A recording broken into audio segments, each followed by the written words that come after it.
नमस्कार विद्यार्थी मित्रांनो, आज आपण लास्ट डे रिव्हिजन यामध्ये मॅथ्स 1 या चॅप्टर मधील या टेक्स्ट मधील सब्जेक्ट मधील स्पेशली 4 चॅप्टर्स जे आहेत त्याच्यामध्ये येणारे प्रश्न आणि त्याचे आयडियल आन्सर्स कसली असली पाहिजेत याविषयी आपण चर्चा करणार आहोत आणि आदर्श उत्तर कशी असली पाहिजेत याविषयी आपण चर्चा करणार आहोत। पहिला प्रश्न आपल्याकडे आहे, चूज द करेक्ट ऑप्शन। विद्यार्थ्यांना विनंती आहे की ज्या ज्या वेळेला आपण YouTube वरून हा चॅनल आपला पाहत असाल, टॅब वरनं पाहत असाल, आपल्या समोर नोटबुक घेणं गरजेचं आहे, म्हणजे आपल्याला या पायऱ्या छान पद्धतीने लिहिता येतील, समजून घेता येतील। चॅनलला सबस्क्राइब जरूर करा आणि आपल्या सजेशन्स या आम्हाला नक्की कळवा, ज्या आमच्यासाठी बहुमूल्य असतील। चूज द करेक्ट ऑप्शन कडे आपण येऊया। क्वेश्चन 1 आहे की ए सेट मध्ये आपल्याला नॅचरल नंबर्स दिलेले आहेत आणि एन ची कंडिशन आपल्याला सांगितले की ते 5 and लेस दॅन 5 असले पाहिजेत। तर रोस्टर फॉर्म मध्ये यापैकी काय ऑप्शन असणार आहे? विद्यार्थी मित्रांनो, आपण या प्रश्नाचं उत्तर लिहित असताना एक गोष्टीची काळजी घेणं गरजेचं आहे। त्यात एक्सप्लेनेशन जरी नाही लिहिलं तर फक्त आणि फक्त आपल्याला त्याचं ऑप्शन लिहायचं आहे, फिल इन द ब्लँक्स भरायची नाही आहे। बऱ्याचशा वेळेला विद्यार्थी तो प्रश्न काळजीपूर्वक वाचत नाहीत आणि मग ते फिल इन द ब्लँक्स भरतात आणि मग परीक्षक आपल्याला गुण देणार नाही। प्रश्न काळजीपूर्वक वाचणं गरजेचं आहे। क्लिअर कट इथे म्हटलेलं आहे, चूज द करेक्ट ऑप्शन। आपण यासाठी लागणारे रफ वर्क जे आहे ते तुम्ही नक्की रफ मध्ये करू शकता शेवटच्या पानावर, आणि नवीन प्रश्न नवीन पानावर सोडवणं आवश्यक असते। चला आता आपण बघूया याचा आन्सर काय आहे। आता इथे n म्हणजे काय घेतलाय? So n means the natural numbers. आता नॅचरल नंबर्स कुठून चालू होतात? तर 1 2 3 4 5 सो ऑन असे आपल्याला अनेक नॅचरल नंबर्स आहेत, इन्फायनाइट आहेत, आणि 0 मात्र नॅचरल नंबर नाहीये याची आपल्याला माहिती व्हायला पाहिजे, म्हणून इथे आपण तो 0 लिहिलेला आहे। आता आपल्याला दिलेली कंडिशन आपण बघूया। कंडिशन मध्ये सांगितले की n जो आहे तो 5 आणि 5 पेक्षा लेस असला पाहिजे, लेस दॅन 5 इक्वल टू 5। म्हणजे आपण 5 पर्यंत जे सगळे नंबर जर घेतले तर आपल्याकडे ते येणार आहे 1 2 3 4 5। सो आपल्याला तो सेट ए जो बनेल तो असेल 1 2 3 4 5। सो हा इथे असणार नाही, हा इथे असणार नाही, हा इथे असणार नाही, म्हणजे set A, option B, option D wrong असेल। So correct option roster form मध्ये 1 2 3 4 5 आणि करेक्ट आन्सर काय आहे? सी। म्हणजे माझ्या आन्सर मध्ये केवळ आणि केवळ मी फक्त आन्सर सी एवढंच उत्तर लिहिणार आहे, बाकीच्या स्टेप्स त्या ठिकाणी लिहिणार नाही आहे। चला आपण नेक्स्ट क्वेश्चन कडे जाऊया। नेक्स्ट क्वेश्चन आहे आपल्याकडे, choose the correct option. Decimal representation of which of the following is recurring. यापैकी कोणाचे डेसिमल फ्रॅक्शन मध्ये आपण जर लिहिले तर ते रिकरिंग मध्ये असेल। विद्यार्थी मित्रांनो, आपण एक गोष्ट लक्षात घ्यायला पाहिजे की रिकरिंगच्या बाबतीमध्ये आपण जी थिअरम पाहिले युक्लिडची, या सगळ्या समला आपण जर ऑब्झर्व केलं म्हणजे प्रत्येकाला ऍक्च्युअल डिव्हिजन देण्याची, बऱ्याच वेळेला विद्यार्थी ऍक्च्युअल डिव्हिजन करतात। सी, ज्या वेळेला एखादा नंबर ज्यामध्ये 2 और 5 2 5 और मल्टिपल ऑफ 2 और 5, म्हणजे जर डिनॉमिनेटर मध्ये 2 येत असेल किंवा 5 येत असेल, मल्टिपल केला तर 2 into 5 जर 10 येत असेल तर आपल्याला तो नंबर हा नॉन रिकरिंग असतो। आता इथे डिनॉमिनेटर मध्ये बघितले तर इथे 5 आहेत, जे इथे 2 और 5 च्या कंडिशनला सॅटिस्फाय होतात। 16 याचे डिवायझर आपण घेतले तर त्याच्यामध्ये 2 येतो। 25 यामध्ये जर बघितलं तर त्याचा पण डिवायझर हा काय येतो? 5 येतो। सो हे जे ऑप्शन आहेत ए, बी आणि सी, हे डेसिमल रिप्रेझेंटेशन मध्ये आपल्याला हे कशा पद्धतीने लिहिता येईल? Which of the following number is recurring, म्हणजे पुन्हा पुन्हा येणाऱ्या संख्या। तर हे सर्वच्या सर्व नॉन रिकरिंग आहे, टर्मिनेटिंग मध्ये आहे। तर आता याचं आपण डिटेल मध्ये बघूया। सो आता आपल्याकडे राहतो कुठला आन्सर? हा ऑप्शन सी, यामध्ये 2 आणि 5 डिवायझर येत नाहीयेत. मग आता 1/5 0.2 which is not recurring, terminating आहे तो. 5/16 ह्याला डिव्हिजन केलं तर तो सुद्धा टर्मिनेटिंग आहे. आणि 2/9 जो टर्मिनेटिंग नाही आहे, दॅट इज रिकरिंग डेसिमल. आणि 110/25 हा सुद्धा काय आहे, नॉट रिकरिंग आहे. म्हणून option C is the correct answer. So आपल्याला इथे अपेक्षित आहे की विद्यार्थ्याने करेक्ट ऑप्शन म्हणजे फक्त करेक्ट ऑप्शन लिहावा. यासाठी लागणारा रफवर्क त्याला जर काय करायचं असेल तर त्यांनी तो शेवटच्या पेजवर उत्तरपत्रिकेच्या करावे. Now move to the next question. आता नेक्स्ट क्वेश्चन आपल्याकडे आहे की p of -2 is equal to 0, then p of x is equal to x square plus 5x, then we have to find the value of. मग आता p -2 is equal to 0 असेल तर या संदर्भात आपल्याला काय सांगता येते असा प्रश्न त्यांनी विचारलाय की is it x -2 is a factor of p असा त्याचा अर्थ आहे. x square -2 is a factor of polynomial आहे. x plus 2 is a factor of the polynomial आहे. किंवा दिलेली इन्फॉर्मेशन ही इनसफिशियंट आहे का आणखीन ऍडिशनल गोष्टीची आपल्याला आवश्यकता आहे. सो आता p of -2 is equal to आपल्याला 0 दिलेला आहे. सो आपण रिमाइंडर थिअरम पाहिलेला आहे की ज्याचा रिमाइंडर 0 येतो तर तो टर्म किंवा ती व्हॅल्यू ही त्याची काय असते, फॅक्टर असते. तर आपण पाहूया की यामधलं करेक्ट आन्सर काय आहे. सो आपल्याला दिलेली व्हॅल्यू आहे p of -2. So me substitute करणार आहे x is equal to -2 because मला इथे p of -2 ही व्हॅल्यू इथे दिलेली आहे की ज्याच्यासाठी ती व्हॅल्यू 0 येते असं त्यांचं म्हणणं आहे. सो आपण चेक करूया की जर पॉलिनॉमियल p of x असेल, p of 2 as per the information त्याची व्हॅल्यू भरली असेल आणि आपल्याकडे इक्वेशन जे आहे ते आहे x square plus 5x plus 6. Now x is replaced by -2. x ची व्हॅल्यू -2 आपण भरली. सो आता आपण पुढच्या स्टेपला जर आलो तर आपल्याकडे -2 square plus 4 -10 plus 6 plus 4 plus 6 is equal to +10 -10 which is equal to 0. Therefore p of -2 is a factor. So we can clearly say that p of -2 is 0 is true, and therefore answer A is the correct answer. That is x -2 is a factor of given polynomial.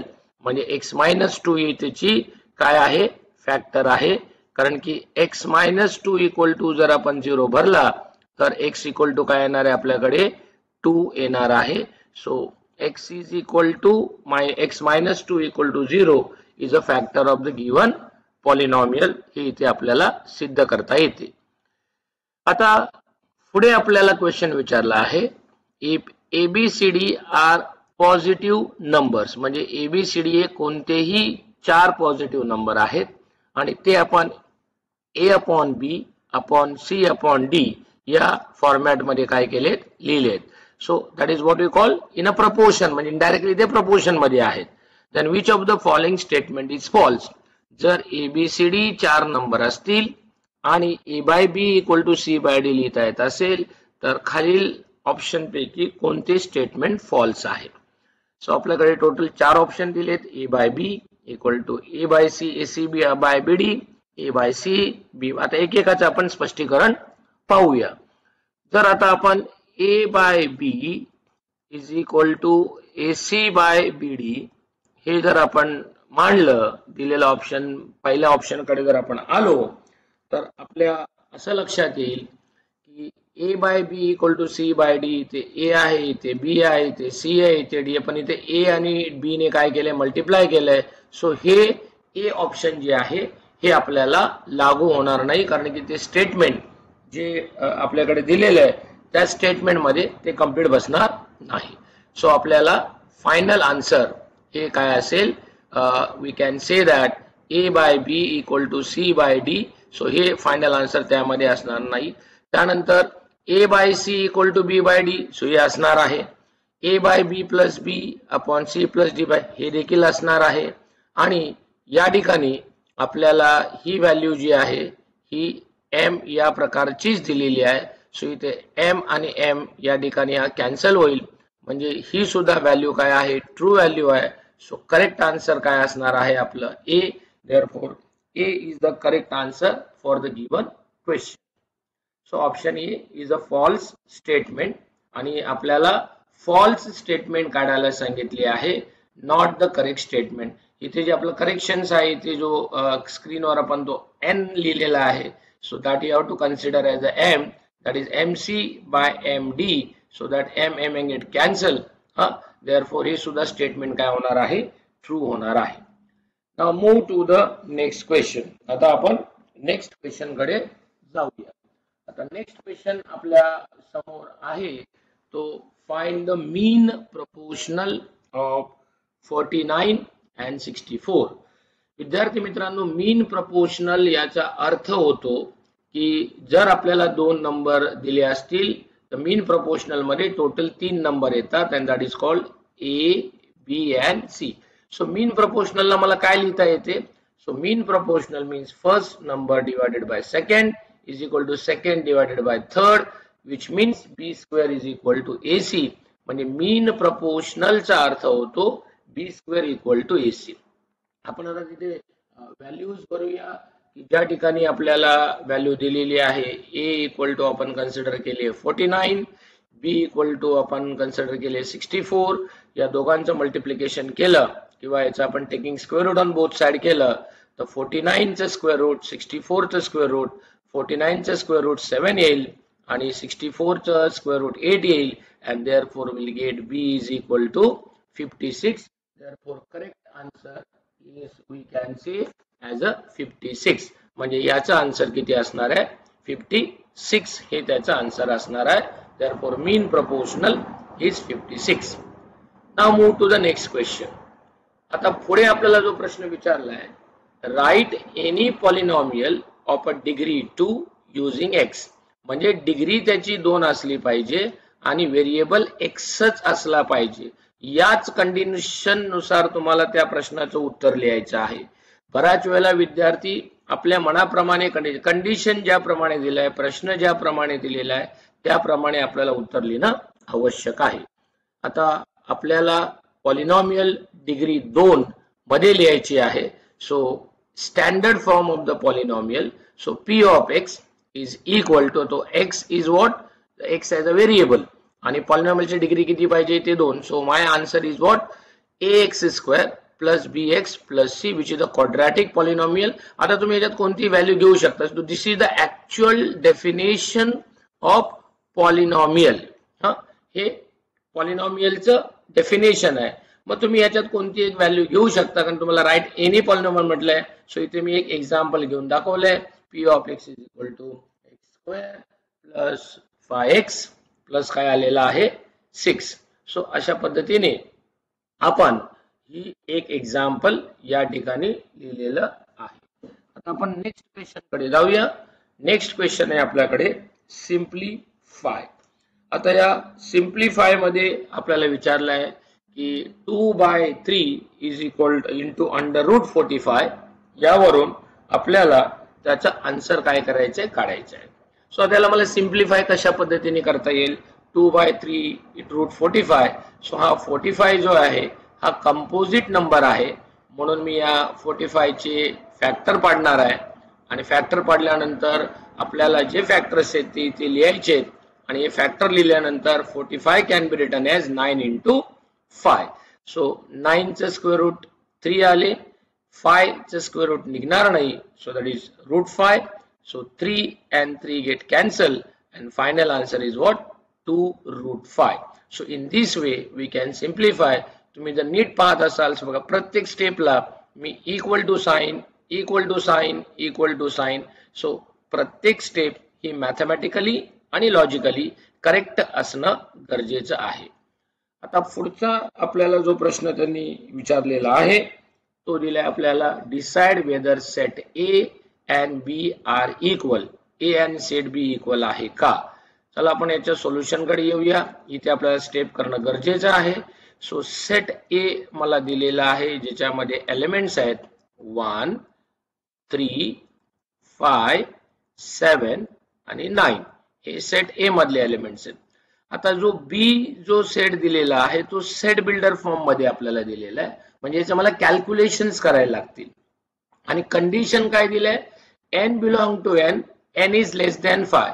So आता मी दिलेली condition इथे 2n plus 1 आणि ते दिले n लेस than 5, म्हणजे n can be take the value as a 1 2 3 and 4. So 5 पेक्षा कमी आहे म्हणजे 5 आपण पकडणार नाही. सो n च्या व्हॅल्यू 1 2 3 4 असतील.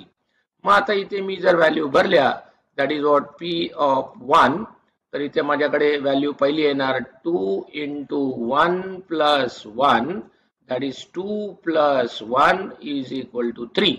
मग आता त्याचप्रमाणे मी p ऑफ 2 ची व्हॅल्यू काढणार आहे. सो 2 ची जर इथे व्हॅल्यू टाकली आपण तर 2 into 2 plus 1, तर हे मला आन्सर 5 देईल. आणि जर त्याचप्रमाणे मी 3 ची व्हॅल्यू टाकली, so 2 into 3 plus 1, that is 6 plus 1, हा मला 7 देईल. आणि चौथी व्हॅल्यू, कारण की लास्ट व्हॅल्यू आहे 1 2 3 4, सो इथे मी 2 into 4 plus 1, that will give me the 9.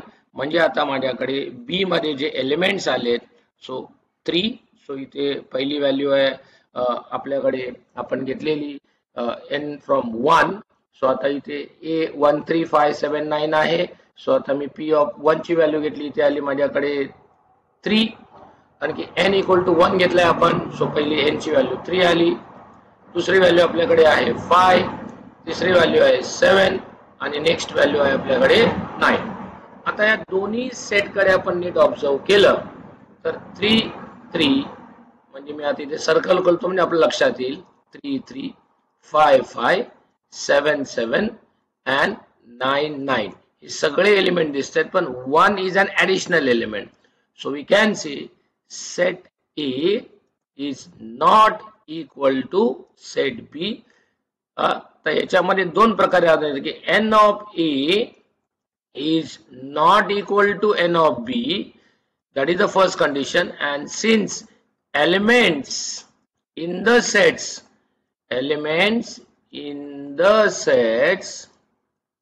are not identical, हे वाक्य लक्षात ठेवायचं आहे की एलिमेंट्स याचे आयडेंटिकल नाहीये. May be n of a equal to n of b असू शकतो काही वेळेला, पण एलिमेंट्स हे वेगळे असू शकतात, संख्या त्यांची समान असू शकते. सो ह्या दोन्ही कंडिशन इथे सॅटिस्फाय होत नाहीत आणि म्हणून हा सेट हा काय नाहीये, इक्वल नाही. कारण आपल्याला प्रश्न विचारला तर decide it is equal or not. मग माझा फायनल आन्सर असेल set A is not equal to set B. अशा पद्धतीने आपण या सेट बद्दल आन्सर लिहू शकतो. आता पुढे आपल्याला प्रश्न विचारलाय हा ऍक्टिव्हिटी स्वरूपामधला आहे. सी वेनेवर जेव्हा ऍक्टिव्हिटी मधला आपल्याला प्रश्न येईल तर ती ऍक्टिव्हिटी कंप्लीट लिहायची आहे. आणि जो बॉक्स आपल्याला दिलेला आहे, जसे इथे आपल्या स्क्रीनवर जो बॉक्स दिसतोय, तो बॉक्स तुम्हाला कंप्लीट लिहून तिथे त्या ठिकाणी तो बॉक्स कंप्लीट करायचा आहे. सो आता इथे 48 हा आपल्याला दिलेला आहे आणि इथे म्हटले 48 into 3. सो 48 चे फॅक्टर पाडले तो 16 3 जा 48, 27 चे 9 into 3 आणि हे काय झाले 3. 16 चं स्क्वेअर रूट हे आपल्याकडे इथे 4 येईल. 3 चं स्क्वेअर रूट निघणार नाही म्हणून इथे रूट 3 येतील. त्यानंतर हे 9 जे आहे याचं स्क्वेअर रूट काढलं तर ते 3 येईल. या 3 चं स्क्वेअर रूट या ठिकाणी आलेलं येणार नाही म्हणून इथे रूट 3 आहे. सो आता या बॉक्स मध्ये या ठिकाणी हा जो ऍक्च्युअली 3 होता तो इथे याला इथे काहीच येणार नाहीये. सो हा बॉक्स इथे मोकळा राहणार आहे. सो हा बॉक्स इथे कन्सिडर करायचा नाहीये तुम्हाला, कारण की या ठिकाणी मायनसचा मायनस, या 9चा हा इथे 3 आलेला आहे आणि हा रूट 3 आलेला आहे प्लस 3. आता पुढे आपण या दोघांचं मल्टिप्लिकेशन केलं, 5 into 4 हे 20 आले आणि हा पुन्हा ज्या पद्धतीने आपण इथे सांगितलंय की 3 रूट 3 आणि हा प्लस रूट 3 आहे. सो या ठिकाणी ही व्हॅल्यू 3 रूट 3 आणि तर ह्या बॉक्सला पण आपल्याला कॅल्क्युलेशन मध्ये पकडायचं नाहीये आणि आपल्याला ऍक्टिव्हिटी नुसार जर आपण पुढे गेलो तर हा -3 आणि +1 म्हणजे ही स्टेप या ठिकाणी अपेक्षित नाही आहे. तर फक्त आणि फक्त कुठली येईल ते मी इथे दाखवतो. 20√3 ही स्टेप बरोबर आहे. -3 + 1 that is you will get as 3√3 मधून हा 1 जर गेला तर आपल्याकडे येणार आहे 2√3 आणि 20 - 2 is what 18. तर या ठिकाणी तो 18 येईल. तर आपल्याला या ऍक्टिव्हिटी मध्ये या गोष्टी लक्षात ठेवायचे. मी हे संपूर्ण इथे तुम्हाला पाहिजे तर दाखवतो की कशा पद्धतीने त्याच्या स्टेप्स येतील. 16 × 3 आलेला आहे, -3, 9 × 3 आलाय, प्लस हा असलेला √3.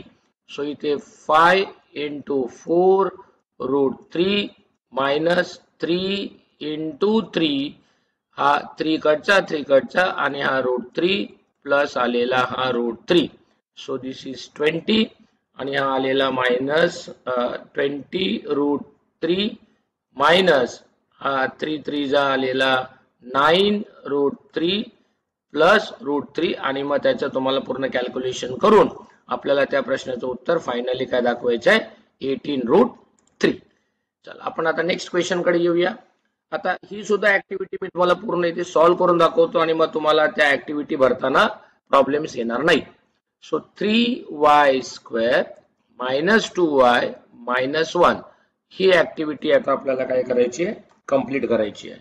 सो आता आपल्या स्टेप प्रमाणे पहिल्या नंबरने लास्ट नंबरला आपण मल्टिप्लाय करणार आहोत. 3 × -1 इज -3. 3 चे फॅक्टर पाडायचे आहेत आपल्याला. सो 3 चे फॅक्टर पाडले तर आपल्याला येणार 3 × 1 = 3 आणि मग लास्ट टर्मला मायनस साइन आहे. सो दिस इज मायनस आणि प्लस जे इथे आपण इथे लिहून दाखवलंय. सो या बॉक्स मध्ये तुम्हाला -3 आणि -3 + 1.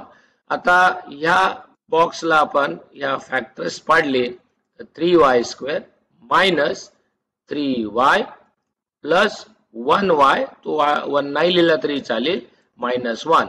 आता हे दोन फॅक्टर्स टर्म्स आपल्याकडे आले. याच्यातून आपण 3 कॉमन घेतला, परत इथे y कॉमन घेतला तर इथे y -1 आणि इथे आपल्याकडे कॉमन 1 येईल. या ठिकाणी -1 हे दोन्ही ब्रॅकेट सेम आहे म्हणून तो y -1 आणि नेक्स्ट ब्रॅकेट मध्ये 3y + 1 तो अशा पद्धतीने येईल. आणि फायनल आन्सर इकडे बघा y -1 आणि हा 3y + 1 या पद्धतीने आपला आन्सर असेल. आता इथे जो मी राईटला त्याचं जे सोल्युशन दाखवलंय त्याप्रमाणे तुम्ही रफली सॉल्व्ह करून ती ऍक्टिव्हिटी भरू शकता. बऱ्याच वेळेला विद्यार्थी ऍक्टिव्हिटी कडे बघतात, त्यातल्या स्टेप्स कधी कधी रॉंग्स असतात. मग अशा वेळेला तुम्हाला रॉंग आणणार मस्तापेक्षा काही त्या स्किप केलेले असतात.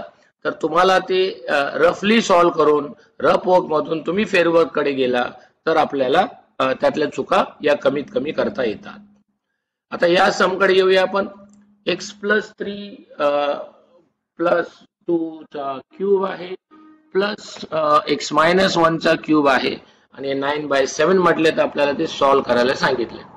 आता इथे हा टोटल न्यूमरेटर आहे आणि हा डिनॉमिनेटर. तर मी इथे n लिहितो. या सगळ्या टर्म साठी इथे मी n लिहितो आणि या ठिकाणी मी d अज्युम करतो. तुम्हाला तो बॉक्स मध्ये भरायचा आहे म्हणून. आता तिथे जागा कमी असल्यामुळे मी त्याला शॉर्टकट मध्ये न्यूमरेटरला मी n अज्युम करतो, डिनॉमिनेटरला n अज्युम करतो. आता काय सांगितले, कुठलं ऑपरेशन करायचंय, componendo and dividendo. So numerator plus denominator यांचे ऍडिशन, न्यूमरेटर अँड डिनॉमिनेटर याचं आपण काय करणार, सबट्रॅक्शन. सो एंटायर जो टर्म आहे हा n आणि एंटायर d याचं ऍडिशन एकदा केलंय आणि एकदा काय केलंय, सबट्रॅक्शन. आता त्याला एक्सपांड केलं तर x - 1 हा क्यूब जो आहे तो न्यूमरेटर मधून कॅन्सल होईल आणि x + 2 हा डिनॉमिनेटर मधून कॅन्सल होईल आणि सिम्प्लिफाय केल्यावर ही मला स्टेप मिळेल.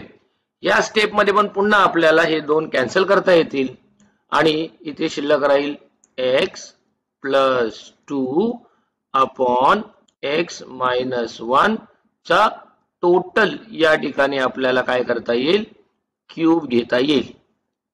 आता इथे आणखीन एक स्टेप आपल्याला घेता येईल. x प्लस 2 x मायनस 1 आणि हा इथे घेतला आपण क्यूब आणि इथे जी स्टेप आहे या ठिकाणी ऍक्च्युअली येणार आहे 2 चा क्यूब ही एक स्टेप येईल आणि taking cube root on both side घेतले तर x plus 2 x minus 1 is equal to 2 म्हणजे इथे टेकिंग क्यूब रूट हे रिझन लिहायचंय taking cube root on both side दोन्ही क्यूब रूटचे आपण म्हणजे दोन्ही साइडचे काय घेतले क्यूब रूट घेतले सो आता इथे मी ती स्टेप पूर्ण करून दाखवतो x plus 2 upon x minus 1 is equal to हा जो 8 आहे त्याचा क्यूब किती क्यूब रूट किती आलाय 2 म्हणजे 2 अपॉन 1 त्याला आपण क्रॉस मल्टिप्लाय करणार जो क्रॉस मल्टिप्लाय इकडे दाखवलाय बघा x प्लस 2 याने याला मल्टिप्लाय करणार आहे तो x प्लस 2 इथे आला आणि 2 ने याला आपण मल्टिप्लाय करणार आहोत तो 2x मायनस 2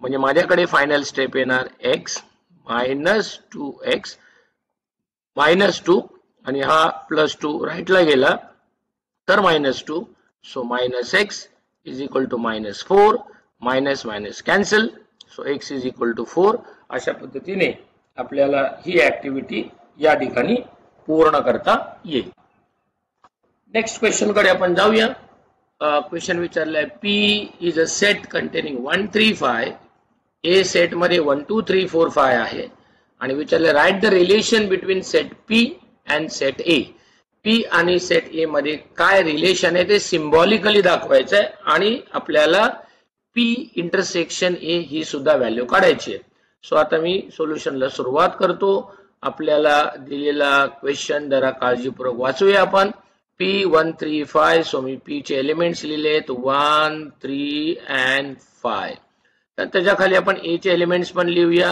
सो A चे एलिमेंट लिहिले आपण 1 2 3 4 and 5 आता दोन्हीकडे आपण ऑब्झर्व केलं तर मी आता बॉक्स करतो बघा जे कॉमन आहे 1 P मध्ये पण आहे A मध्ये पण आहे 3 P मध्ये पण आहे आणि A मध्ये पण आहे आणि 5 P मध्ये पण आहे आणि A मध्ये पण आहे म्हणजे all the elements of P is in A म्हणजे P चे सगळेच्या सगळे एलिमेंट A मध्ये आहे म्हणजे सिम्बॉलिकली मला लिहिता येईल P is a subset of A म्हणजे हा जो पहिला आन्सर विचारला ना आपल्याला right relation between P of E हे माझ्या पहिल्या प्रश्नाचे ते उत्तर झालं आता सेकंड क्वेश्चन मला विचारलंय की P इंटरसेक्शन आहे सो मग तुम्ही इथे पॉइंट 1 करून याचं पहिला आन्सर लिहू शकता मला दुसरा पण विचारलाय सो मी आता इथे दुसरा पॉइंट इथे लिहितो काय विचारलंय आपल्याला की P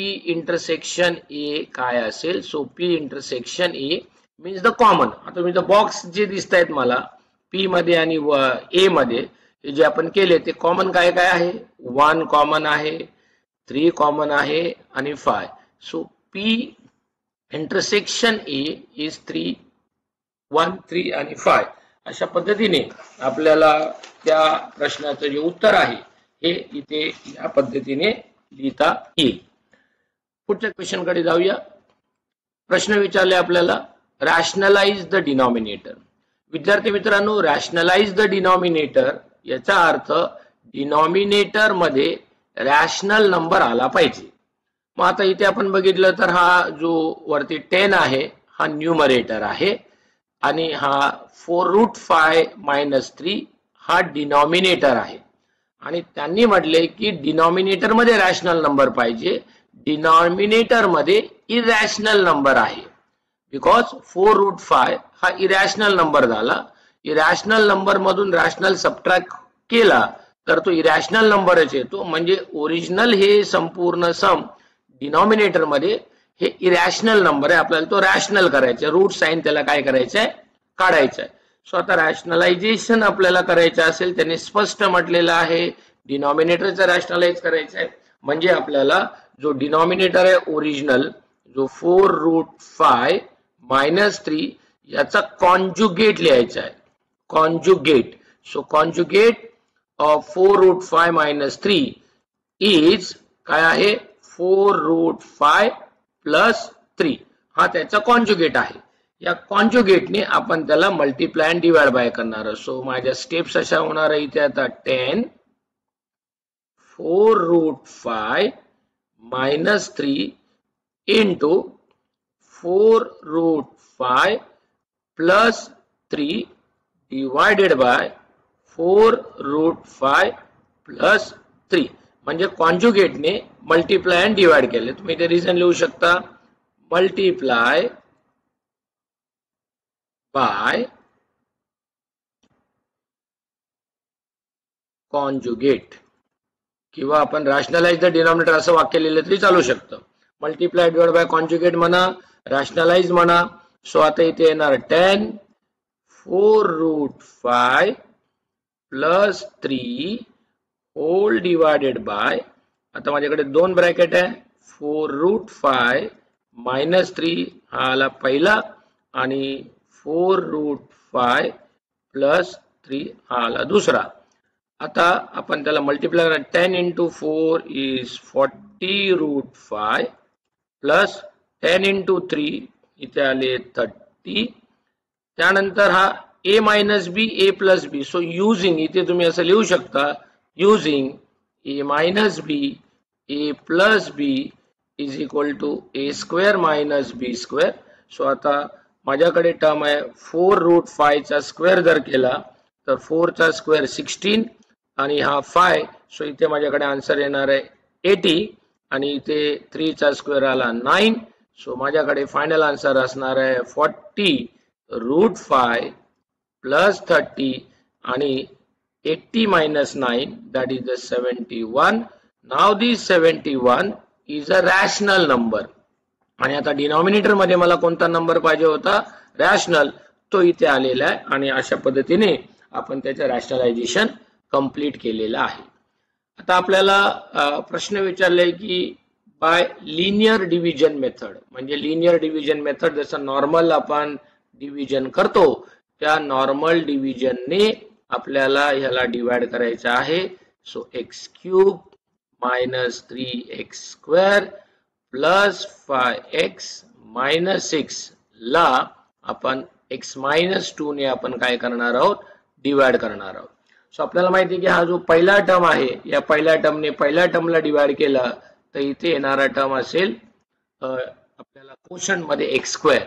या एक्स स्क्वेअर ने या एक्स ला मल्टिप्लाय करायचं आहे. सो इथे येणार एक्स क्यूब आणि एक्स स्क्वेअर ला मायनस 2 ने मल्टिप्लाय केलं. So this is going to be minus 2x square. आता ही जी आपल्याला पॉलिनॉमियल मिळालेली आहे डिव्हिजन मध्ये आपण सबट्रॅक्ट करतो. सो हा मायनस बिकम प्लस, म्हणजे हा जो प्लस इथे आहे तो मायनस होईल आणि हा जो मायनस आहे तो इथे प्लस होईल. So plus x cube minus x cube cancel होईल आणि इथे minus x square plus 2x square, म्हणजे इथे माझ्याकडे मायनस एक्स स्क्वेअर आणि वरच्या ज्या दोन टर्म राहिलेल्या आहेत त्या दोन टर्म मी इथे बॉरो करून ऍज इट इज लिहिले आहेत. पुन्हा याची डिग्री जी आहे त्याच्यापेक्षा लहान आहे, तुम्ही त्याला परत डिवाइड करू शकता. एक्स स्क्वेअर ने एक्स ला डिवाइड केलं तर मायनस या ठिकाणी आपल्याला एक्स मिळेल. या मायनस एक्स ने या एक्स ला मल्टिप्लाय केला तर आपल्याला तो मायनस एक्स स्क्वेअर प्लस इथे आपल्याला 2x मिळेल. आता पुन्हा त्याचा आपण सबट्रॅक्ट करणार आहोत. सो मायनस हा मायनसचा प्लस होईल, या प्लसचा हा मायनस होईल, हा मायनस हा प्लस कॅन्सल होईल. Plus 5 minus 2 is plus 3x आणि हा बॉरो केलेला आपण मायनस 6. परत दोघांची डिग्री इक्वल आहे. सो 3x ला x ने डिवाइड केला तर आपल्याकडे आन्सर येणार आहे प्लस 3. आता 3 ने आपण मल्टिप्लाय करणार आहोत. सो येणार 3x मायनस 6 आणि आपण त्याचं सबट्रॅक्शन करणार आहोत. So this plus become minus and this minus become plus. Minus plus minus plus cancel आणि 0. आणि आता मला लिनियर डिव्हिजन मेथड मध्ये काय काय लिहायचं, तर मला दोन गोष्टी इथे लिहिणं गरजेचं आहे. दॅट इज माझा कोशंट काय आलेला आहे. So quotient is X square minus X plus 3 आणि आपल्याकडे आणखीन मला मिळालेलं काय, remainder. So you have to write remainder is equal to 0. या दोन गोष्टी इथे लिहिणं आवश्यक आहे. आता आपण नेक्स्ट क्वेश्चन कडे जाऊया. Under root 0.16 into a is equal to 0.16 root b, then find the ratio of a upon b. हा रेशो चॅप्टर मधला असलेला प्रश्न आहे आपल्याला. सो आता इथे नीट ऑब्झर्व केलं तर लक्षात येईल की दोन्ही ठिकाणी स्क्वेअर रूट साइन आहे. सो स्क्वेअर रूट आणि रेशो मध्ये मला कुठेही स्क्वेअर रूट विचारलेलं नाहीये, म्हणजे मला तो स्क्वेअर रूट काढायचा आहे. सो आता माझ्या सोल्युशनची पहिली स्टेप जी चालू होणार आहे ती स्टेप असणार आहे स्क्वेअरिंग बोथ साइड्स. दोन्ही साइड्सचा आपण काय करणार आहोत, स्क्वेअर करणार आहोत. आता त्याचा जर स्क्वेअर केला तर मला काय मिळणार आहे 0.16 इंटू ए. हा लेफ्ट साइडचा मी स्क्वेअर केला. सिमिलरली मी राईट साइडचा पण काय करणार आहे, स्क्वेअर करणार आहे. सो राईट साइडला पण आपण स्क्वेअर केला. सो आता हा जर स्क्वेअर केला तर येणार आहे 0.16 अंडर रूट चा स्क्वेअर. त्यानंतर इथे येणार आहे हा रूट ए चा स्क्वेअर. हा होणार आहे 0.16 चा स्क्वेअर आणि हा होणार आहे अंडर रूट बी चा स्क्वेअर. So square square root cancel, square square root cancel, square square root cancel. So इथे आला 0.16. इथे फक्त शिल्लक राहिला ए आणि इथे आहे 0.16 इन. तुम्ही मुद्दाम त्याचा स्क्वेअर करत नाही कारण की मला डिव्हिजनला थोडं सोपं जाईल म्हणून. आणि बी स्क्वेअर काय आला बी. आपल्याला आता काय करायला सांगितलंय ए बाय बी, म्हणजे ए ऑलरेडी लेफ्टला आहे, बी आपल्याला कुठे आणायचं आहे, राईटला आणायचं आहे. तो इथे राईटला आणला मी. आता माझ्याकडे राईटला काय शिल्लक राहिलंय 0.16 इंटू 0.16 डिवायडेड बाय हा 0.16 मी आता इथे राईटला आणणार आहे, तो इथे डिव्हिजन होणार आहे. सो पर्पजली मी तो डिवाइड का केला नाही तर इथे मला तो कॅन्सल करता येईल बघा. 0.16 इथे कॅन्सल झाला. आता या प्रत्येक स्टेपला देअरफॉर साइन देणं आपल्याला अत्यावश्यक आहे. आता इथे माझ्याकडे आन्सर आला A upon B is equal to 0.16. पण एवढ्यावर आपल्याला थांबायचं नाही, आपल्याला ए बाय बी विचारलंय. सो मी आता A by B is equal to 16 upon काय लिहू शकतो 100. सो आता याला परत जर आपण सिम्प्लिफाय केला तर आपल्याला हे आन्सर 8/50 मिळेल. परत याला आपण जर सिम्प्लिफाय केलं तर मला ए बाय बी चा आन्सर 4 किती मिळेल 25. So my ratio A by B is now become 4/5. अशा पद्धतीने आपण त्याचं आन्सर हे 4/5 25 या पद्धतीने काढू शकतो. नेक्स्ट क्वेश्चन आपल्याला विचारला आहे की इफ हा आपल्याला रेशो दिलाय आणि x plus Y plus Z is not equal to 0. प्रश्न विचारलाय की या प्रत्येकाची व्हॅल्यू ही 1/4 आहे हे दाखवा. सो आता आपण सोल्युशन कडे येऊया. आता इथे मी थेरम ऑन इक्वल रेशो ही पद्धत वापरणार आहे. सो मी इथे स्टेप लिहिणार आहे बघा. x plus 2y plus z is equal to y upon y plus 2z plus x is equal to z upon z plus 2x plus y is equal to k. म्हणजे प्रत्येक ratio मी k मांडला. आता मला इथे condition दिले x plus y plus z is not equal to 0. So आता मी करणार on applying theorem, shortcut मध्ये वर्ड लिहितो मी ऑन इक्वल रेशो. आता थेरम ऑन इक्वल रेशोचा आपण इथे वापर केला. सो आता थेरम ऑन इक्वल रेशोचा आपण जर वापर केला तर आपण न्यूमरेटरचे सगळे टर्म्स ऍड जर केले त्याच्या रेशो आणि डिनॉमिनेटरचे सगळे टर्म आपण ऍड केले तर आपल्याला काय मिळतं बघा. x plus 2y plus z, y plus 2z plus x. विद्यार्थी मित्रांना विनंती आहे की त्यांनी आपल्या स्टेप्स या थोड्या डिटेल मध्ये लिहाव्यात. माझ्याकडे वेळेची मर्यादा आहे त्यामुळे मी त्या काही स्टेप्स स्किप केलेल्या असतील, तुम्हाला त्या पूर्णपणे लिहायच्या आहेत. आपल्याला न्यूमरेटर मध्ये विचारलाय x plus Y plus Z राहिला. सो याला मी ब्रॅकेट आता टाकतोय. आता इथे बघा x हा x आणि हा 2x. सो टोटल इथे झाला 4x. त्याच पद्धतीने तुम्ही जर y कडे बघाल तर 2y plus y plus y you will get 4y. आणि सिमिलरली z मध्ये पण आपल्याला तो तसाच सापडेल इज इक्वल टू k. आता या ठिकाणी न्यूमरेटर मध्ये आपण बघितलं तर आपल्याकडे x plus Y plus Z आहे आणि डिनॉमिनेटर मध्ये 4 हे आपल्याला इथे कॉमन घेता येतील आणि आता 4 जर कॉमन आपण घेतले तर x plus Y plus Z x plus Y plus Z इथे कॅन्सल होईल आणि k इज इक्वल टू काय 1/4 आणि जे आपल्याला इथे विचारलंय now show that each ratio is equal to 1/4 so at the end तुम्हाला ते वाक्य लिहायचं आहे की each ratio is equal to 1/4 अशा पद्धतीने आपण हे सम इथे कंप्लीट करू शकतो. आता पुढची जी आपल्याला ऍक्टिव्हिटी दिलेली आहे या ऍक्टिव्हिटी मध्ये आपल्याला 3z raised to 4 minus 14z square it complete using the boxes. आता इथे सांगितले की z square equal to m assume करा कारण की याची डिग्री किती आहे 4 आहे. सो आता इथे ज्या स्टेप दिले त्याप्रमाणे आपण ही स्टेप कंप्लीट केली तर आता पुढच्या स्टेप्स त्याच्यामध्ये काय येतील की z स्क्वेअर ला इथे m घेतला तो आता 8 3 जा सो 3 आणि 8 या दोघांचं आपण मल्टिप्लिकेशन जर केलं तर आपल्याला येणारी व्हॅल्यू ही किती असेल 24. आता ही जी 24 आपल्याला आलेली व्हॅल्यू आहे या 24 मध्ये आपल्याला ऍडिशन किती पाहिजे 14. सो आता आपण ती जर ऍडिशन घेतली सो 12 2 जा 24 मायनस 12 मायनस 2 या दोघांचे ऍडिशन मला मायनस 14 मिळेल आणि मायनस 12 इंटू प्लस 2 याचं मल्टिप्लिकेशन मला प्लस 24 मिळेल म्हणजे इथे माझा आन्सर येणार आहे मायनस 12m आणि इथे येणार आहे 2m. आता या ठिकाणी आपण 3 जर कॉमन घेतले तर इथे आपल्याकडे ब्रॅकेट मध्ये राहील m मायनस 4 आणि इथून 2 कॉमन घेतले तर इथे ब्रॅकेट मध्ये राहील m मायनस 4.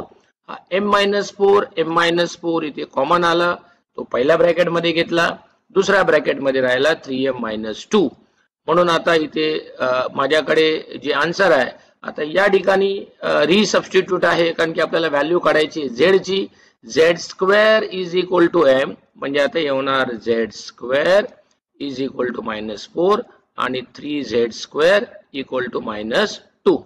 मग आता हा z स्क्वेअर मायनस 4 जो आहे इथे कुठे कुठल्या प्रकारचा बॉक्स विचारला नाही पण हे आन्सर कसं आलं तर a square minus b square a plus b a minus b हे दोन रूट झाले आणि z स्क्वेअर आहे म्हणजे हे दोन रूट झाले.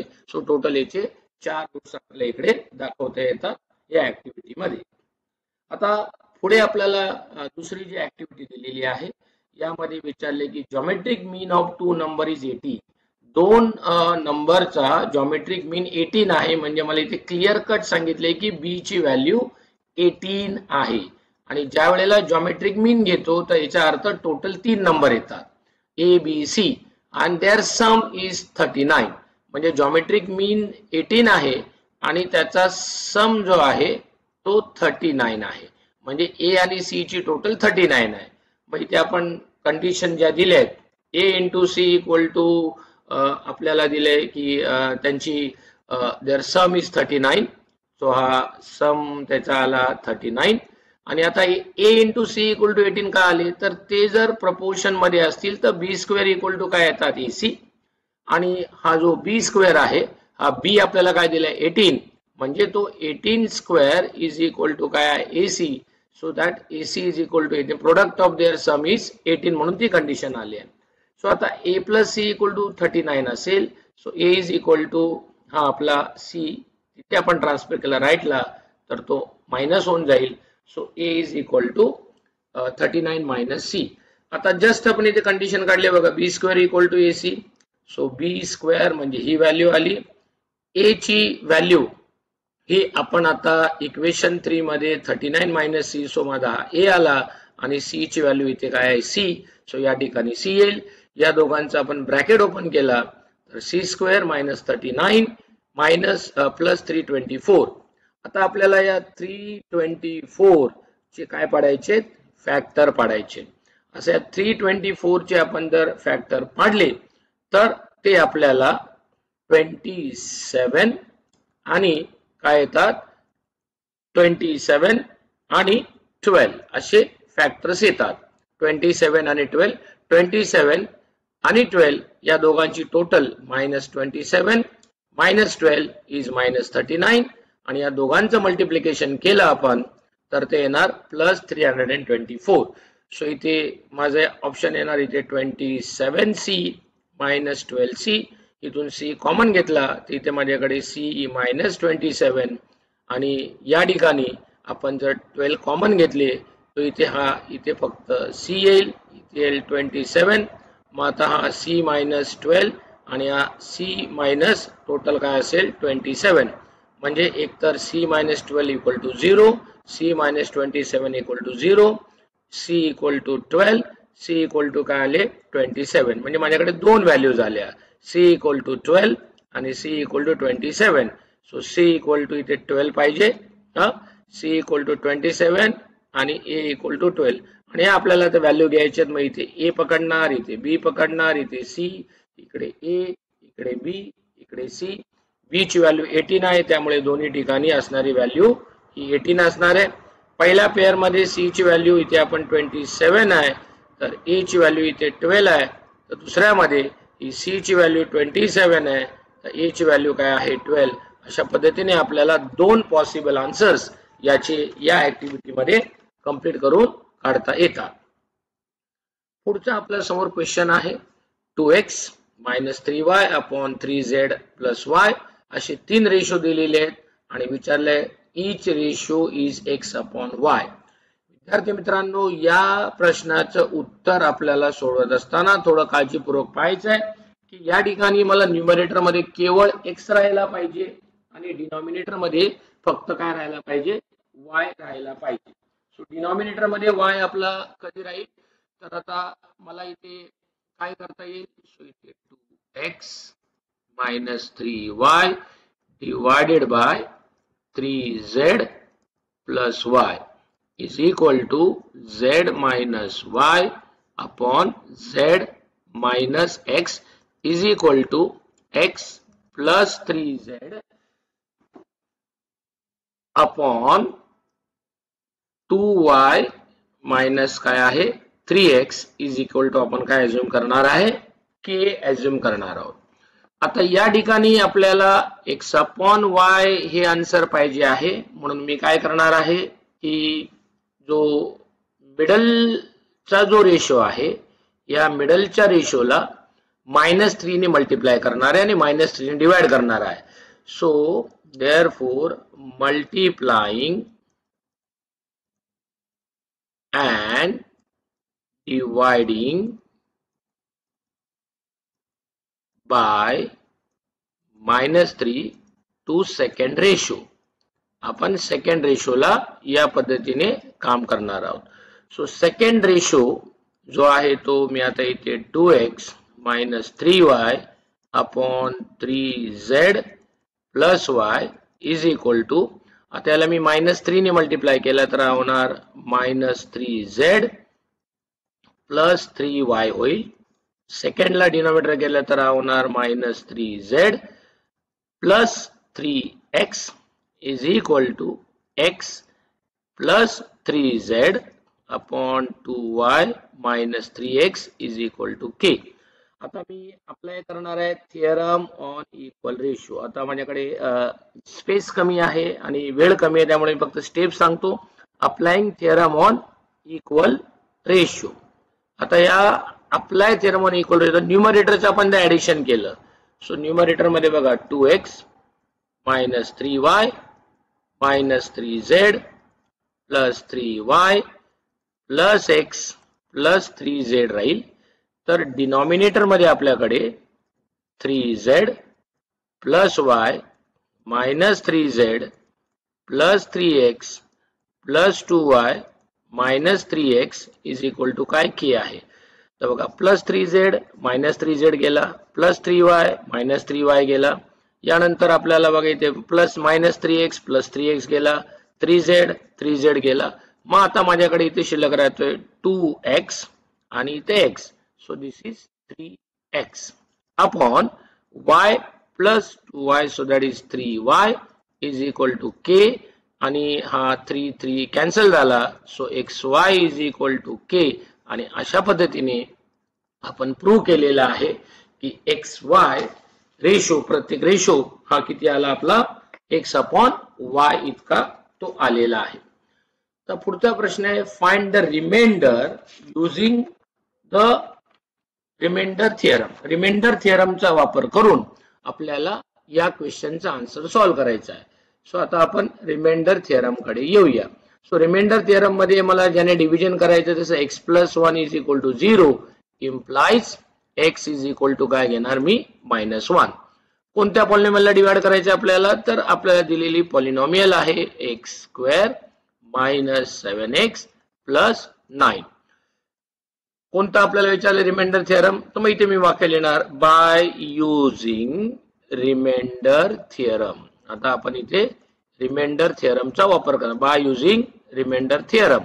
आता रिमाइंडर थिअरम आपण जर वापरला तर x ची व्हॅल्यू इथे -1 होईल. इथे येणार -1² 7 × -1 + 9. सो -1² चा +1 आला. This is +7, this is +9. Therefore हे टोटल आन्सर आले माझ्याकडे 17. So p of -1 is 17. Therefore remainder त्याने काय विचारले, find the remainder using remainder theorem. Therefore remainder is आपल्याकडे आलेला आहे 17. सो हे मी 17 हे त्याचा फायनल आन्सर त्या ठिकाणी येईल, ज्या पद्धतीने मला प्रश्न विचारलाय त्या पद्धतीचा. आता या क्वेश्चन मध्ये आपल्याला म्हटले की x = 5 - √13 then find the value of x² - 10x. आता दिसायला गणित थोडंसं अवघड वाटतंय, परंतु ते खूप सोपं आहे बाळांनो. तर कशा पद्धतीने मला सॉल्व्ह करता येईल, तर थोडंसं आपण ट्रिक वापरूया. मला ह्या समचे 2 पार्ट करता येतील. काय, तर मला पहिले त्याने x² विचारलं. सो मी x² ची व्हॅल्यू काढतो. सो x² मीन्स काय होणार 5 - √13 चा स्क्वेअर, म्हणजे a - b होल स्क्वेअर झाला. So this is a² - 2ab plus हा झाला आपला b². सो आता 5 चा स्क्वेअर आला 25. 5 × 2 इज 10 √13 आणि √13 चा स्क्वेअर केला तर स्क्वेअर रूट कॅन्सल होईल आणि फक्त तिथे 13 राहतील. आणि मग आता हे 25 आणि 13 ऍड केले तर 38 - 10 √3. याला मी अज्युम करतो इक्वेशन 1. ही कशाची व्हॅल्यू काढली मी x² ची. आता नेक्स्ट व्हॅल्यू मला कशाची काढायची, 10x ची काढायची आहे, बिकॉज 10 × x विचारलंय. सो 10x ची व्हॅल्यू माझ्याकडे काय आहे 5 - √13. 10 ने 5 ला मल्टिप्लाय केले आले 15 - 10 √13. हे झालं माझं इक्वेशन 2. आता काय सांगितले x² - 10x म्हणजे 1 मधून 2 मायनस करायचं आहे. सो आता 1 मधून 2 मायनस केला तर इथे x² ची व्हॅल्यू 38 - 10 √3 ही माझी x² ची व्हॅल्यू आहे. 10x ची व्हॅल्यू माझ्याकडे काय आहे 50 - 10 √3 आणि दोघांच्या मध्ये कोणतं साइन आहे मायनस, म्हणून मध्ये मायनस टाकलं. देअरफॉर 38 - 10 √3. आता मायनस साइन बाहेर आहे त्यामुळे ओपन द ब्रॅकेट करताना साइन चेंज होणार. हा प्लसचा मायनस आणि हा मायनसचा प्लस होईल. 10 √3 10 √3 कॅन्सल होतील आणि 38 म्हणून 50 मायनस केले तर माझा आन्सर काय येणार आहे -12. Therefore x is then the value of 10x² - 10x इथे आली 12. आपल्याला त्याचा आन्सर आलेला आहे. आता आपण नेक्स्ट क्वेश्चन कडे जाऊया. तो आपल्याला वेन डायग्राम वर प्रश्न विचारला आहे की write the set in a roster form by observing given in a Venn diagram. Roster form मध्ये आपल्याला लिहायचा आहे. इथे तुम्ही तो लिस्टिंग मध्ये लिहिला तरी चालू शकेल. तर आपण A युनियन B कडे येऊया. सो आता पहिला क्वेश्चन येऊया आपण की A युनियन B काय असेल. So A union B. मग इथे मला व्हॅल्यूज काय दिसतात ते बघा. A युनियन B मधले A चे पण घ्यायचे, B चे पण घ्यायचे. सो 1 आहे, त्याच्यानंतर आपल्याकडे 4 आहे, 5 आहे, 6 आहे, 7 आहे आणि 8 आहे. सो सगळे आले का पाहूया. 1 आला आपल्याकडचा, त्यानंतर आपल्याकडे 4 आहे, त्यानंतर 5 आहे, 5 नंतर 6 आहे, 7 आहे, 8 आहे. म्हणजे A युनियन B आपल्या इथे कंप्लीट झाला. सो माझा पहिल्याचा आन्सर इथे कंप्लीट झाला. सो आता दुसरा जो प्रश्न मला विचारलाय A intersection B its complement, यासाठी मला युनिव्हर्सल सेट माहिती असणं गरजेचं आहे. सो आता युनिव्हर्सल सेट कडे येऊया. सो युनिव्हर्सल सेट मध्ये जर बघितलं तर आपल्याला तो 9 पण इन्क्लूड करावा लागेल. म्हणजे आता माझा तो 1 4 5 त्यानंतर 6 त्यानंतर 7 8 आणि त्यानंतर येणारी व्हॅल्यू 9 हा माझा युनिव्हर्सल सेट झाला. आता मला A intersection B its complement याची व्हॅल्यू काढायची आहे. So A intersection B its complement घेताना मी काय करणार आहे की इंटरसेक्शन पहिला आपल्याला काढावं लागेल. तो आपण तिसऱ्या क्वेश्चनचा आन्सर घेऊया म्हणजे आपल्याला इथे युनियनचं कॅल्क्युलेशन सोपं जाईल. तर आता तिसऱ्या कॅल्क्युलेशन मध्ये आपल्याला A union B its complement म्हटले. तर आपण काय करणार आहोत ए युनियन बी आणि युनियन मधले कॉमन कॅन्सल करणार आहोत. सो कॉमन 1 1 आहे 4 म्हणजे इथे माझ्याकडे आन्सर काय येणार 9. सो माझ्याकडे थर्डचा आन्सर काय आला फक्त 9. आता जो सेकंड मला जो विचारलाय ज्यामध्ये A intersection B its complement म्हटलंय तर त्यासाठी पहिलं मला ए इंटरसेक्शन बी काढावं लागेल म्हणजे दोघांमध्ये कॉमन. सो दोघांमध्ये कॉमन किती आहे 4 आहे. Therefore A intersection B its complement मध्ये 4 सोडून सगळे येतील.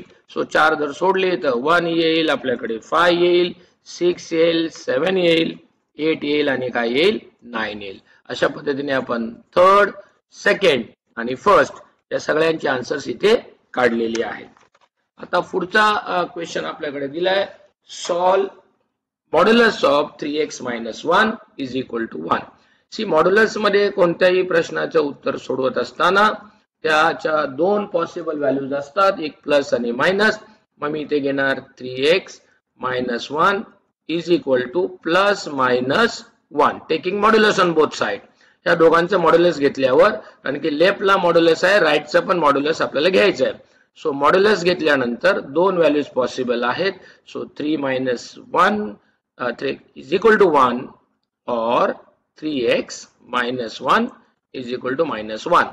मग आता दोन केसेस होतात. So 3x is equal to 1 plus 1 और 3x is equal to -1 plus 1. Therefore 3x is equal to 2 or 3x is equal to 0 and therefore x is equal to 2/3 or x is equal to 0/3. Therefore x is equal to 2/3 or x is equal to 0. So या माझ्याकडे x च्या दोन possible values या ठिकाणी आलेल्या आहेत. पुढचा प्रश्न आपल्याला विचारला आहे फॅक्टराइज. आता इथे टोटल टर्म 4 दिसत आहेत आणि याचे फॅक्टर्स म्हणजे x ची कोणत्या व्हॅल्यूला याचा आन्सर 0 असेल.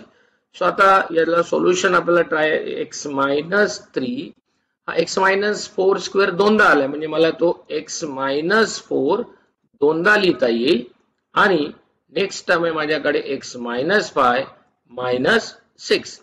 आता यामध्ये आपल्याला दोनचा असा ग्रुप बनवायचा आहे की ज्याची टोटल काय येते सेम येते. बघा 3 आणि 5. सो मी आता x - 3 आणि x - 5 3 + 5 8 x - 4 आणि x - 4 याची टोटल 8 येते. या दोघांना एकत्र केला त्या दोन ब्रॅकेटला मी ओपन करणार आहे. सो ओपन केल्यानंतर इथे x² या ठिकाणी येणार आहे -8x प्लस या ठिकाणी येणार आहे 15 आणि याला ओपन केल्यावर येणार आहे x² -8x प्लस मायनस 4 4 16 आणि हा इथे आलेला -6. आता या ठिकाणी x² - 8x दोन्हीही क्वाड्रॅटिक पॉलिनॉमियल मध्ये आलाय. मग आपण काय करणार अज्युम करणार आहोत. काय अज्युम करणार आहोत की let x² - 8x is equal to y.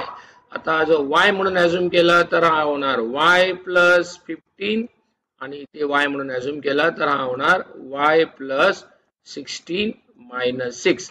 आता दोन ब्रॅकेटचं आपल्याला मल्टिप्लिकेशन करायचं आहे.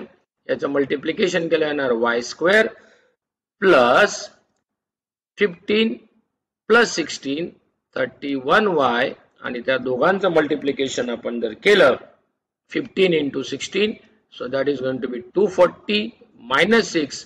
सो आता माझ्याकडे जी टर्म शिल्लक राहणार आहे which is equal to y² plus 31y plus आता 240 मधून 6 जर मी मायनस केले तर माझ्याकडे येणार आहे प्लस 234.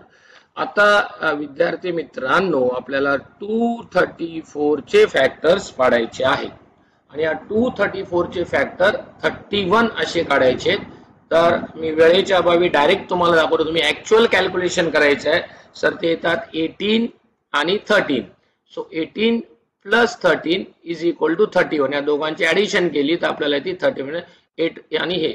सो आता plus 18 plus 13 so which is equal to Y square plus आता इथे मी टर्म जर लिहिली तरी 18y plus 13y plus 234. So इथून आपण आता y कॉमन घेतला तर इथे y प्लस 18 येईल आणि या दोन्ही 13 च्या टेबल मध्ये येतात म्हणून 13 कॉमन येईल. इकडे घेतला तर y प्लस इथे 18 येईल आणि या y प्लस 18 कॉमन घेतला तो दोन्ही ठिकाणी आला म्हणून कॉमन घेतला आणि या y प्लस काय आला 13. पण आपलं आन्सर जे आहे ते x मध्ये पाहिजे. मग आपण रिसबस्टिट्यूट करणार. सो रिसबस्टिट्यूटिंग y as काय म्हटलंय आपण x square minus 8x. So this will give me x square minus 8x plus 18 आणि हा पुन्हा y square चा 8 square minus 8x plus 13. So हे त्याचं काय असणार आहे फायनल आन्सर असणार आहे. असे मला त्याचे फॅक्टर्स मिळाले. आता पुढचा जो प्रश्न आपल्याला इथे विचारलाय ज्यामध्ये if ABC are in continued proportion then prove that left equal to right. So मी आता सोल्युशनला स्टार्ट करण्यापूर्वी क्लिअर कट म्हटलं हे काय आहे कंटिन्यूड प्रपोर्शन मध्ये आहे. सो कंटिन्यूड प्रपोर्शन मध्ये असेल तर आपल्याला A by B is equal to B by C equal to K असं लिहिता येईल आणि मग हेच मला value C is equal to B ची value B is equal to CK म्हणजे जी B ची व्हॅल्यू आहे ती CK आणि A ची व्हॅल्यू मला CK स्क्वेअर अशी सबस्टिट्यूट करता येईल. सो आता मी LHS कडे येत आहे. सो LHS मला दिली आहे AB plus BC plus AC its whole square. So आता मी बिग ब्रॅकेट यूज करतो. A is replace by CK चा स्क्वेअर. B ची व्हॅल्यू आपल्याकडे आहे CK परत B ची व्हॅल्यू आहे CK. C ची व्हॅल्यू आपल्याकडे नाही आहे. A ची व्हॅल्यू आहे आपल्याकडे CK स्क्वेअर आणि C ची व्हॅल्यू C ब्रॅकेटचा होल स्क्वेअर. सो आता याचं एक्सपान्शन करूया. C ने C ला मल्टिप्लाय केला तर तो C स्क्वेअर येईल. K स्क्वेअर ने K ला मल्टिप्लाय केला तर तो K क्यूब येईल. हा इथे होईल C स्क्वेअर त्यानंतर हा K आणि त्याला C स्क्वेअर आणि त्याला आपला K चा स्क्वेअर होल रेज टू 2. आता या ठिकाणी परत आपण जर बघितलं तर ब्रॅकेट मध्ये मला C स्क्वेअर कॉमन घेता येईल. C स्क्वेअरच्या बरोबर आपल्याला या ठिकाणी K पण कॉमन घेता येईल आणि तो जर कॉमन घेतला तिथे शिल्लक राहील आपल्याकडे K स्क्वेअर प्लस 1 प्लस इथला एक C गेला इथला एक K शिल्लक राहील ब्रॅकेट रेज टू 2 आहे. सो आता याला आपण एक्सपान्शन करणार. सो C स्क्वेअरचा C square C raise to 4 K raise to 2 आणि याला स्टँडर्ड फॉर्म मध्ये करूया K square plus K plus 1. So this is my LHS. ही माझी काय आली आहे LHS आली आहे. आता आपल्याला RHS प्रूव्ह करायचं आणि याचंही आन्सर तेच आलं पाहिजे. So now will coming to RHS. RHS आपल्याकडे AC A plus B plus C whole square दिलाय. सो A ची व्हॅल्यू आपल्याकडे आहे CK square. C as it is C ची व्हॅल्यू नाहीये. A ची व्हॅल्यू आपल्याकडे आहे CK स्क्वेअर. B ची व्हॅल्यू आपल्याकडे आहे CK प्लस हा C चा होल स्क्वेअर. सो आता इथे C ने C ला मल्टिप्लाय केलं तर C स्क्वेअर येईल. इथे आला आपला K स्क्वेअर आणि इथे ब्रॅकेट मधून जर आपण बघितलं तर इथे पुन्हा आता मी कर्ली ब्रॅकेट घेऊन ब्रॅकेट घेतोय. इथे पण आपल्याला कॉमन घेता येईल ब्रॅकेट मध्ये. प्रत्येक ठिकाणी C हा कॉमन दिसतोय. सो इथे सी जर घेतला तर इथे के स्क्वेअर येईल, इथे आपल्याकडे 1 येईल, हा के येईल सॉरी, आणि या ठिकाणी आपल्याकडे 1 येईल, याच्या ब्रॅकेटचा हा स्क्वेअर आहे. So this will be C square K square, या कर्ली ब्रॅकेटचा इथे स्क्वेअर आहे म्हणजे होणार सी स्क्वेअर पुन्हा आणि इथे येणारा के स्क्वेअर. आता या ठिकाणी आलेली व्हॅल्यू हा इकडचा आपल्या इथे स्क्वेअर राहिलाय तो इथे कंप्लीट केलेला तिथे घेऊ आपण, plus K plus 1 its whole square, so which is equal to C square C raise to 4 K square plus K plus 1 its whole square. Now you look at left and right. आपण आता left आणि right मध्ये बघितलं तर हा square इकडच्या इथे आलाय सी रेज टू 4 आणि L H S is equal to आपल्याकडे काय आलाय आर एच एस, आणि अशा पद्धतीने आपण प्रूव्ह केलेलं आहे की these numbers are in continued proportion. अशा पद्धतीने त्या कंटिन्यूड प्रपोर्शन मध्ये आहेत. आता आपण नेक्स्ट क्वेश्चन कडे येऊया. क्वेश्चन दिसायला खूप मोठा आहे पण त्याचा आन्सर खूपच छोटा आहे जर आपल्याला त्याच्या बेसिक गोष्टी माहिती असतील तर. आता नीट आपण ऑब्झर्व केलं तर बघा ए स्क्वेअर मायनस बी स्क्वेअर, इथे आपल्याला पहिली व्हॅल्यू दिलेली आहे, दुसरी व्हॅल्यू आपल्याला या ठिकाणी जी दिलेली आहे ही बी स्क्वेअर मायनस सी स्क्वेअर आहे, तिसरी value C square minus A square आहे. तर आपण याला अज्युम करूया की आपल्याकडे एक फॉर्म्युला आहे, ज्याला आपण X cube plus Y cube plus Z cube is equal to, अशी जर 3 टर्म असतील तर त्याचा फॉर्म्युला आहे X plus Y plus Z. पहिल्या ब्रॅकेट मध्ये जसं A square minus B square कसा आपल्याकडे फॉर्म्युला आहे A cube plus B cube, तसा हा इथे आपल्याला हा फॉर्म्युला माहिती असणं गरजेचं आहे. Y square plus Z square minus x y minus Y Z minus Z x.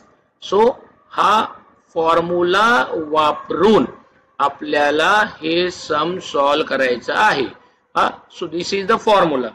मग आता याच्यामध्ये हा फॉर्म्युला एक्स वाय झेड मध्ये दिलेलं सम एबीसी मध्ये आहे, तर मी अज्युम करणार लेट हा जो एक्स क्यूब आहे तो X is equal to A square minus B square, Y is equal to B square plus C square sorry minus आहे तिकडे, आणि Z is equal to C square minus A square.